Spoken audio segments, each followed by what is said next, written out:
Emil, saga tveggja hálfleika hérna. Þið eiginlega bara mæti ekki til leiks í fyrra hálfleik en svo kemur smá kraftur í hálfleik. Hvað er að gerast?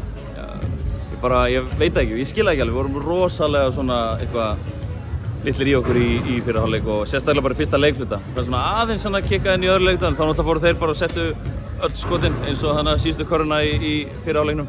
Þá voru þeir bara komnir á með sitt momentum en bara virkilega ánægðir að við gáumst ekkert upp. Þannig við bara heldum áfram og komum sterkari í seinni hálfleik. Tekur liðinu nú fyrir síðasta leika, tekur og tekur ekki við. Ég meina það er náttúrulega út þennan mánuð með liðið. 50% sigurhlutfall, þetta er svona á mörkunum einhvern veginn hjá ykkur. Þið eru í næsta sætinu í deildinni. Hvernig lítur þetta út svona framhaldið hjá ykkur? Sko, ég er mun bjartsýnari en margir sko. Ég held að þetta lið eigi alveg góða möguleika á að koma sér úr botninum og bara halda sér í deildinni sko. Ég held að margir af þeim eru fínir í körfu sko. En það er bara eins og við komum núna í fyrra hálfleik, ef það er svo attitútið þá gengur þetta ekki neitt sko. Þannig að ég veit ekki alveg hvað ég get gert til að breyta því annað en að reyna að vera bara eitthvað jákvæður sko. En vonandi kemur bara einhver þjálfari sem getur búið til eitthvað nýtt og eitthvað fyrir þessa stráka. Virðist ekki vera, eins og segir, virðist ekki vera þrátt fyrir að þessi lið sem er hérna niðri hafi ekki unnið marga leiki í upphafi tímabils, þá er ekki langt í næstu liðin fyrir ofan ykkur. Það er ekki nema 2 eða 3 sigurleiki sem þau lið eru með, þannig að vonin er vissulega fyrir hendið.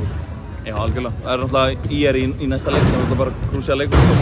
Mjög mikilvægt að fá að ná góðu renni þar. Fínt líka að við endum að bara tapa þessu með 9 til að eða á einbyrðis. Ef að KR fer ekki á neitt rönn og við erum á svipuðum stað, þá getum við unnið með meira en 9 í seinni leiknum og unnið á einbyrðis. Þannig að þetta er svona litla körfu sem að skipta miklu máli í enda. Einhverju sögursagnir um það að Haukarnir munu mögulega pakka saman ef við svona ekki þenja seglin, senda atvinnumenn heim og fleiri ef ekki vel gengur í desember. Er eitthvað til í þessu? Ég hef ekkert heyrt það sko. Ég veit ekkert hvað planið er sko. Ég er hérna bara að reyna að vinna einhverja leiki og það kemur nýr þjálfari og þá er örugglega farið yfir bara hvernig það ætla að gera með hópinn þá þegar nýr þjálfari kemur. Þið langar ekki að halda áfram með liðið á nýja ári? Ég get það ekki sko. Þetta er mjög mikil vinna að vera með bæði liðin eða bara ómikil. Ég er með 3 mánaða bann heima og 3 ára líka. Þannig að ég held að ég hef ekki alveg tími í þetta akkurat núna. Kærar þakkir Emil og gangi ykkur vel.